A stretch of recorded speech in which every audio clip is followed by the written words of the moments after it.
किसी ने क्या खूब कहा है, भगवान की प्राप्ति पूजा हवन से नहीं, बल्कि विनम्रता, दया भाव और लोगों के प्रति करुणा से होती है।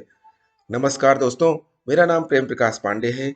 आज अपने चैनल पर एक नई बेहतरीन मोटिवेशनल स्टोरी लेकर के आया हूँ, जिसके जरिए हम जानेंगे कि भगवान की प्राप्ति किसे होती है। तो चलिए, चैनल को सब्सक्राइब नहीं किया, सब्सक्राइब कर लीजिए और सुनते हैं यह बेहतरीन स्टोरी।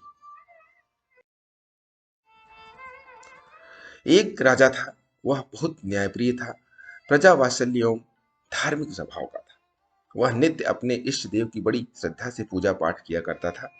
एक दिन इष्ट देव ने प्रसन्न होकर उसे दर्शन दिए तथा कहा, राजन, मैं तुमसे बहुत प्रसन्न हूँ, बोलो तुम्हारी कोई इच्छा है?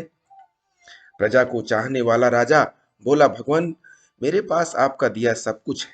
आपकी कृपा से राज्य में सब कुछ शांतिपूर्वक चल रहा है। फिर भी मेरी एक इच्छा है कि जैसे आपने मुझे दर्शन देकर धन्य किए, वैसे ही मेरी सारी प्रजा को भी दर्शन दीजिए। यह तो संभव नहीं, भगवान ने राजा को समझाया। परंतु प्रजा को चाहने वाला राजा भगवान से जिद करने लगा। आखिर भगवान को अपने साधक के सामने झुकना पड़ा और वे बोले, ठीक है, कल अपनी सारी प्रजा को उस पहाड़ी के पास लाना, मैं पहाड़ी के ऊपर से दर्शन दूंगा। राजा अत्यंत प्रसन्न हुआ और भगवान को धन्यवाद दिया। अगले दिन सारे नगर में ढिंढोरा पिटवा दिया कि कल सभी पहाड़ी के नीचे मेरे साथ पहुंचे, वहां भगवान आपको दर्शन देंगे। दूसरे दिन राजा अपने समस्त प्रजा और स्वजनों को साथ लेकर पहाड़ी की ओर चलने लगा। चलते चलते रास्ते में एक स्थान पर तांबे के सिक्कों का पहाड़ दिखा। प्रजा में से कुछ एक उस ओर भागने लगे। तभी ज्ञानी राजा ने सबको सतर्क किया कि कोई उस ओर ध्यान न दे, क्योंकि तुम सब भगवान से मिलने जा रहे हो। इन तांबे के सिक्कों के पीछे अपने भाग्य को लात मत मारो। परंतु लोभ लालच में वशीभूत कुछ एक प्रजा तांबे के सिक्कों वाली पहाड़ी की ओर भाग गई और सिक्कों की गठरी बनाकर अपने घर की ओर चलने लगे। और वे मन ही मन सोच रहे थे कि पहले ये सिक्कों को समेट लें, भगवान तो फिर कभी मिल लेंगे, और पता नहीं वहां पर भगवान है भी कि नहीं। राजा खिन्न मन से आगे बढ़े। कुछ दूर चलने पर चांदी की सिक्कों का चमचमाता पहाड़ दिखाई दिया। इस बार भी बचे हुए प्रजा में से कुछ लोग उस ओर भागने लगे और चांदी के सिक्कों को गठरी बनाकर अपने घर की ओर चलने लगे। उनके मन में विचार चल रहा था कि ऐसा मौका बार बार नहीं मिलता। चांदी के इतने सारे सिक्के फिर मिले ना मिले, भगवान तो फिर कभी मिल जाएंगे, और पता नहीं वहां पर भगवान है भी कि नहीं। इसी प्रकार कुछ दूर और चलने पर सोने के सिक्कों का पहाड़ नजर आया। अब तो प्रजाजनों में बचे हुए सारे लोग तथा राजा के स्वजन भी उस ओर भागने लगे। वे भी दूसरों की तरह सिक्कों की गठरी लाद कर अपने अपने घरों की ओर चल दिए।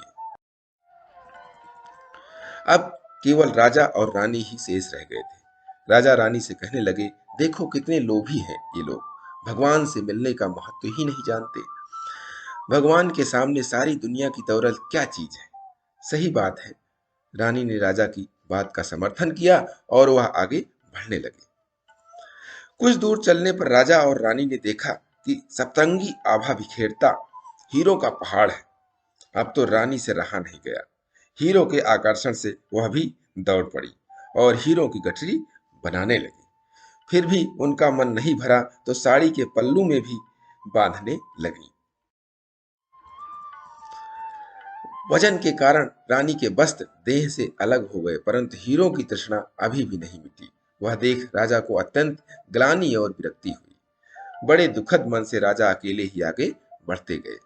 वहां सचमुच भगवान खड़े उनका इंतजार कर रहे थे। राजा को देखते ही भगवान मुस्कुराए और पूछे, कहाँ है तुम्हारी प्रजा और तुम्हारे प्रियजन?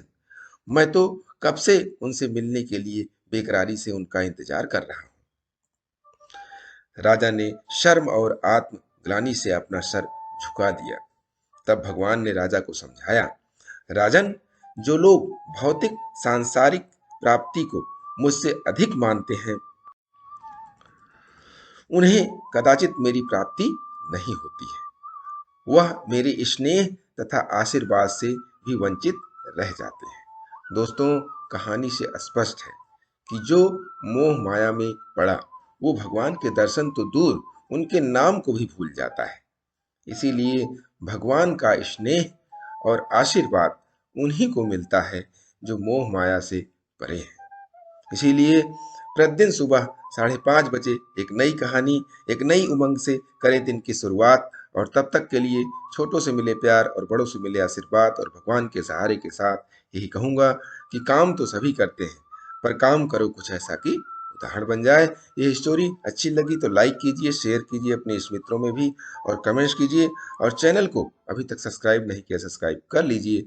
और नई नई बेहतरीन मोटिवेशनल स्टोरी पाने के लिए प्रेस बेल आइकन।